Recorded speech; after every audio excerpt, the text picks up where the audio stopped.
So the New York Jets are in a very unfortunate situation. The moment Rodgers went down, all hopes of the Jets being Super Bowl favorites, Super Bowl contenders really went out the window.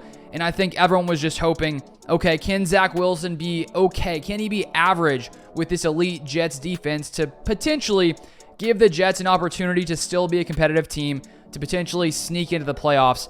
And so far, that has not happened. Zach Wilson has been playing terribly. He has not really improved from his first 2 seasons in the league. So far, through 3 games, he has a 33rd ranked QBR in the NFL. He's thrown 2 touchdowns to 4 interceptions, and he has one of the lowest completion percentages in the NFL at 52.4%. So the Jets this offseason made the massive move, big win now decision, to trade for Aaron Rodgers. You give up 2 second-round picks, but it would have been a first if Rodgers had played 65% of snaps to Green Bay, because the Jets knew that, okay, we have an elite defense. If we can get a very talented QB here, it's worth giving over trade capital. It's worth bringing in Rodgers' pretty massive contract if we can just finally have an opportunity, a window to potentially win a championship. Because for years and years, the Jets have consistently failed to find the answer at quarterback, and so if you can't find success in the draft, might as well send some draft capital, bring in a guy you know can do it, and hope that he can carry your team and lead the team with a elite defense that the Jets do have. Of course, that all went out the window. Aaron Rodgers goes down, and so now the Jets are stuck with Zach Wilson. There are many people right now wanting the Jets to make some other kind of move at quarterback. I've seen people float the name Kirk Cousins as a potential trade. Adam Schefter himself said this earlier this week. Let me read the quote from the Pat McAfee show. Kirk Cousins has to be the most intriguing name. There's nothing to that right now, but the Vikings are 0-3, and they made a decision where it certainly looks like they're going in a different direction than Kirk Cousins next year. You also have potential free agents, a guy like Carson Wentz, who has had ups and downs, but has still been a somewhat viable starter at different times in his career. But here's what I think the Jets are doing right now. They had the opportunity this past week to potentially come in, sign a guy like a Carson Wentz, and they didn't do that. They decided to come in and bring in Trevor Siemian, who in his career is 13-17. He's thrown 42 touchdowns to 28 interceptions, and they signed him to their practice squad. They also, of course, have Tim Boyle, who they brought in this offseason, one of Rodgers' buddies from Green Bay. And in Tim Boyle's career, he's thrown the ball 106 times, and he has 3 touchdowns to 8 interceptions. So I'm not sure that move was solely because of their trust in Tim Boyle. I assume Rodgers wanted to have a guy like Boyle in the quarterback room with him. And so now with Zach Wilson playing as poorly as he has, 2 touchdowns, 4 interceptions, having Tim Boyle, who probably can't get it done, the Jets made the move to, okay, maybe Trevor Siemian in a pinch, we can bring him in. And lots of people I know want the Jets to move off of Zach Wilson. And Robert Saleh, after the game, made it pretty clear that at least for the time being, the Jets have no interest in moving on from Zach Wilson. Here's what Saleh said after the game. He said, "He's our unquestioned quarterback, guys.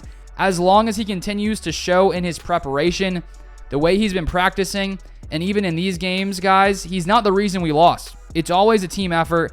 As long as he continues to show improvement, and I know from a box score standpoint it's not showing, he's going to be our quarterback." So why are the Jets sticking with Zach Wilson when they have this elite defense? And here's what I'm thinking is going on right now. So the Jets already made the big move. They decided to trade for Rodgers. They give up draft capital. They give him a ton of money, and they're sort of stuck with him the next couple of seasons. It does seem that Rodgers will want to return once he heals from his Achilles injury. And so the Jets could have another swing at this whole thing that was created this offseason in 2024. And so I just don't see the Jets ownership moving on from Saleh after this season, no matter what happens, moving on from Nathaniel Hackett, because Hackett being there, Saleh being there, that's what Rodgers agreed to. And so I think owner Woody Johnson is willing to give Rodgers another shot. And here's what I think. The second Aaron Rodgers goes down, the owner has to think to themselves, okay, shoot, our chances, the hopes we had pretty much went out the window. Let's see what Zach Wilson can do. Odds are this team isn't going to be as good as we were, obviously, with Aaron Rodgers. And so now with the owner seeing how this team has progressed, are you really willing to do something like trading for Kirk Cousins? You'd have to give up more draft capital. You'd have to pay him more money.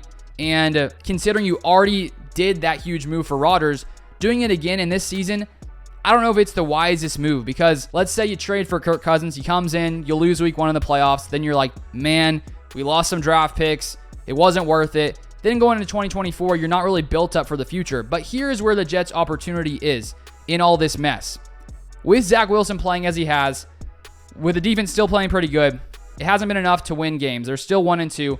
And if this continues for the rest of the season, the Jets could have a top 10, top 15 draft pick, and there are a ton of different quarterbacks who will likely go in the first round. I've seen some mocks with 5 different guys. And so the Jets making a move for a Kirk Cousins or for a Carson Wentz, who maybe give you a better chance slightly at having a competitive team with the elite defense you have. The odds of a guy like Carson Wentz, or, I mean, maybe Kirk Cousins, but a guy like Carson Wentz taking you to the playoffs and winning you a Super Bowl are very, very low. And so I think what the Jets are doing is sticking with what they have, making a move for a guy like Trevor Siemian so they can say, well, we tried. We tried to get a quarterback.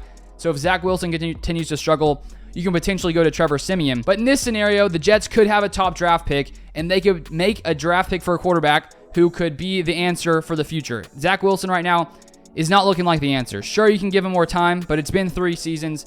He's thrown 17 touchdowns to 22 interceptions. And so Rodgers, if he plays in 2024, he could be gone after 24, maybe 25. Then what are the Jets stuck with if they don't draft a quarterback soon? Then they're just sort of back to where they were before with no answer at quarterback and a struggling team. And so I think now with the Rodgers injury, the Jets recognize that they have an opportunity with a, not the best team here, to potentially go in and draft one of those guys in the top 10, top 15. And if you make a move for a guy like Carson Wentz, I think all that does is hurt your draft position, honestly. And so I see why right now they're sticking with Zach Wilson. They only bring in Trevor Siemian, not a big name guy, because in my opinion, they're going to give the guys who they have a shot, and odds are they're going to have a much better draft pick, and they'll be with Rodgers in 24, and then they may potentially have a guy for the future who they could draft in 2024. So I think that's what's going on right now with the New York Jets. We'll see what happens going forward, if Zach Wilson can improve or not. That is all I have for this one. If you guys want to get more NFL content like this, feel free to subscribe down below.